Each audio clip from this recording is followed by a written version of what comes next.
مرد مرد کے ساتھ اور عورت عورت کے ساتھ سیکس یا جنسی تعلقات کیوں نہیں رکھ سکتے، جبکہ مقصد تو لطف لینا ہی ہوتا ہے، اور اس کے لیے شادی کرنے کی کیوں ضرورت ہے، شادی کے بغیر یہ سب کیوں نہیں کیا جا سکتا؟ ڈاکٹر ذاکر نائک نے اس کا جواب دینے کے لیے قرآن پاک کی آیت کا حوالہ دیا اور کہا، اللہ تعالیٰ قرآن پاک کی سورہ اسراء آیت نمبر 32 میں فرماتا ہے کہ زنا کے قریب مت جاؤ کیونکہ یہ بے حیائی اور برا راستہ ہے، اور قرآن پاک میں ایک اور جگہ ارشاد فرمایا گیا ہے کہ اور تم مردوں کے ساتھ جنسی تعلق رکھتے ہو، یعنی تم حد سے گزرتے ہو، بلا شبہ یہ بے حیائی ہے، یعنی تم اسلام میں لگائی گئی ہم جنس پرستی پر پابندی کو توڑنے والے ہو، جو کہ حرام ہے، اور اللہ تعالیٰ نے میاں بیوی کے لیے ایک دوسرے کے دل میں محبت رکھ دی ہے، بے شک غور کرنے والوں کے لیے اس میں بہت سی نشانیاں ہیں، لہٰذا ہم جنس پرستی سے لذت لینا قرآن پاک کی روح سے انتہائی غلط ہے، اور ہم جنس پرستی میں لطف تو ہو سکتا ہے مگر محبت نہیں ہو سکتی، جو کہ اللہ تعالیٰ نے خالصتاً میاں بیوی میں ایک دوسرے کے لیے رکھ دی ہے۔ اور سائنس بھی یہ کہتی ہے کہ انسان حقیقت میں ہم جنس پرستی کو ناپسند کرتے ہیں۔ اب آپ یہ بھی نکتہ اٹھا سکتی ہیں یا اٹھاتی ہوں گی اکثر کہ ہم جنس پرستی دو لوگ اپنی مرضی سے کر رہے ہیں، ہم اس میں کون ہوتے ہیں بولنے والے، لیکن ہمارے خدا نے، اللہ تعالیٰ نے اس سے منع فرمایا ہے۔ ڈاکٹر ذاکر نائک نے کہا کہ اسلام نے اس حوالے سے شادی کو اسی لیے رکھا ہے، اسی لیے انسان میں جنسی لذت حاصل کرنے کی خواہش بھی بہت زیادہ رکھی گئی ہے تاکہ وہ جلد از جلد شادی کریں اور اس کے بعد ان کی اولاد نرینہ ہو اور انسانوں کی آمد کا سلسلہ قیامت تک یوں ہی چلتا رہے۔ اور اگر ہم جنس پرستی ہوگی تو بچے کیسے پیدا ہوں گے؟ ڈاکٹر ذاکر نائک نے کہا کہ حضرت محمد صلی اللہ علیہ وآلہ وسلم نے ارشاد فرمایا کہ میاں بیوی کا آپس میں جنسی تعلق رکھنا دراصل عبادت ہے، اور آج سائنس ہمیں یہ کہہ رہی ہے کہ ایک جانب وہ لوگ جو شادی کرتے ہیں مختلف جنس کے لوگوں سے، اور دوسری جانب وہ لوگ جو ہم جنس پرستی کرتے ہیں، ان کے درمیان موازنہ کریں تو شادی کرنے والے لوگ زیادہ خوشگوار اور اچھی زندگی گزارتے ہیں۔ ڈاکٹر ذاکر نائک نے یہ بھی کہا کہ اسلام، یہودیت، عیسائیت اور تمام مذاہب ہی ہم جنس پرستی سے روکتے ہیں، اور یہ انسان کی صحت اور اس کی نفسیات کے خلاف ہے۔ ڈاکٹر ذاکر نائک نے کہا کہ میں جب کینیڈا گیا تو میں نے وہاں پر دیکھا کہ ہم جنس پرستی کے اشتہار لگے ہوئے تھے، جبکہ کینیڈا جیسے ملک میں اس سے منع کیا گیا ہے، پوری دنیا میں اس سے منع کیا جا رہا ہے، اور اب دنیا کو یہ سمجھ آ رہی ہے کہ یہ کام غلط ہے، اور پوری دنیا اب ہم جنس پرستی پر پابندی لگا رہی ہے، مگر بھارت میں ہم جنس پرستی کو اور اس رواج کو فروغ دینے کی باتیں ہو رہی ہیں، اور اسے عام کرنے کے لیے قانون بنانے کی باتیں کی جا رہی ہیں، جو کہ غلط ہے۔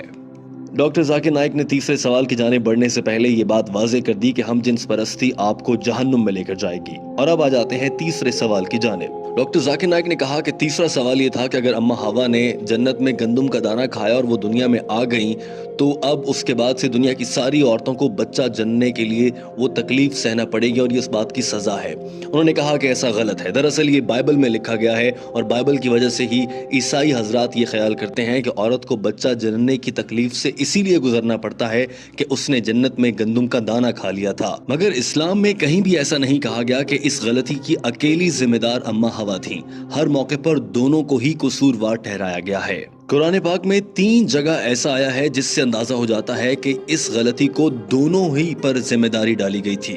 مثال کے طور پر ایک جگہ کہا گیا کہ ہم نے ان دونوں کو منع کیا کہ گندم کا دانہ نہیں کھانا، ایک اور جگہ کہا گیا کہ ان دونوں نے اللہ سے معافی مانگی، اور ایک اور جگہ کہا گیا کہ ان دونوں کی غلطی پر ہم نے انہیں سزا کے طور پر دنیا میں بھیج دیا۔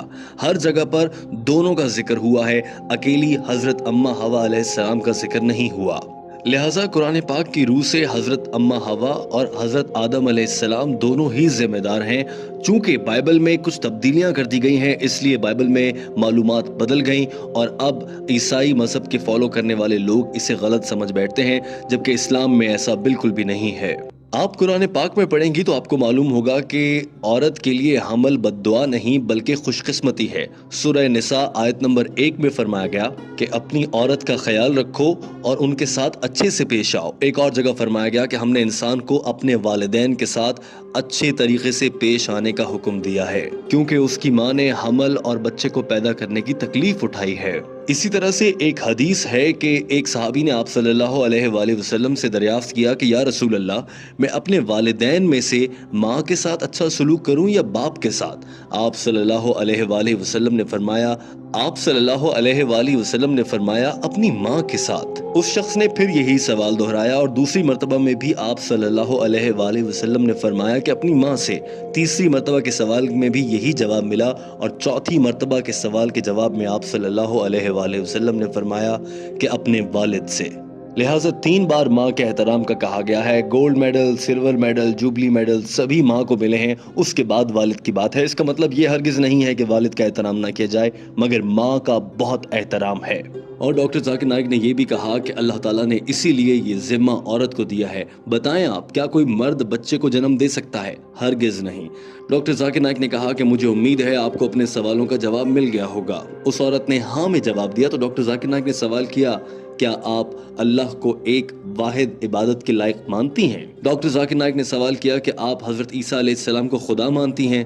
اس عورت نے جواب میں کہا نہیں۔ ڈاکٹر ذاکر نائک نے سوال کیا کہ پھر آپ انہیں کیا مانتی ہیں؟ جواب دیا کہ میں انہیں پیغمبر مانتی ہوں۔ سوال ہوا کہ کیا آپ حضرت محمد صلی اللہ علیہ وآلہ وسلم پر ایمان رکھتی ہیں اور انہیں اللہ کا آخری نبی مانتی ہیں؟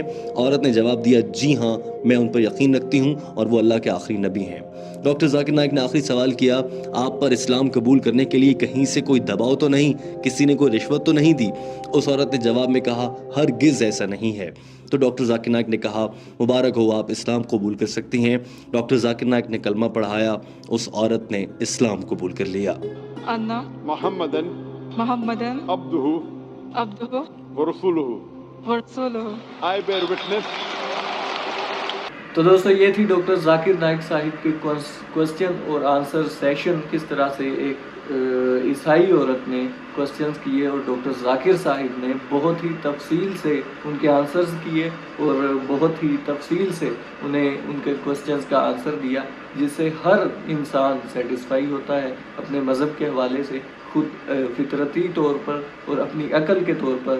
ان کے کوسچنز اور آنسرز ایسے ہوتے ہیں، ڈاکٹر ذاکر نائک صاحب کو اللہ نے ایسا دماغ عطا فرمایا ہے کہ ہر انسان ان سے متفق، ان کے جوابوں سے متفق ہو جاتا ہے، اور انہوں نے لاکھوں انسانوں کو کلمہ پڑھایا اور مسلمان کیا۔ اسی وجہ سے نریندر مودی جو ہے اس نے ڈاکٹر ذاکر نائک صاحب کو ملک میں رہنے سے جو ہے انہیں بہت مشکلات پیش آئیں، جس کی وجہ سے وہ ملک چھوڑ کر ملیشیا میں چلے گئے۔ تو دوستو یہ تھی آج کی ویڈیو، ملتے ہیں نیکسٹ ویڈیو میں، تب تک کے لیے اللہ حافظ۔